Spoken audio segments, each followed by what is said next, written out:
что дрожишь? Страшно? Немножко. А у вас кровь. Ерунда. Держись! А ты красивая. Как тебя зовут? Маша Синицына. А вас? Ваня Бойцов. Извини, мне пора. Я тебя найду. Ваня! Клянусь, победим врагов, я тебя обязательно найду. Хорошо, Ваня!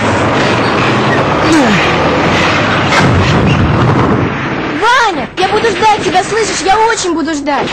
Я обязательно найду тебя, Машенька. Ты слышишь? Обязательно. Я обязательно найду тебя, Маша. Ваня, найди Маша. меня. Ты слышишь? Ваня! Ваня!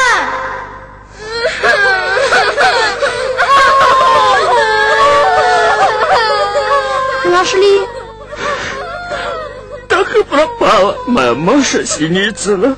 Не отчаивайтесь, найдется. Да где же найдется-то? Столько лет прошло.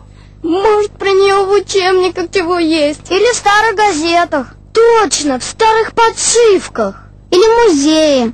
Нет, нужно воинские архивы поднять. Пошло дело! Так через неделю у них Великая Отечественная как от зубов отскакивать будет. Умница, Николай Петрович. Вот это подход к материалу. Главное за живой зацепить. Задачу поставь!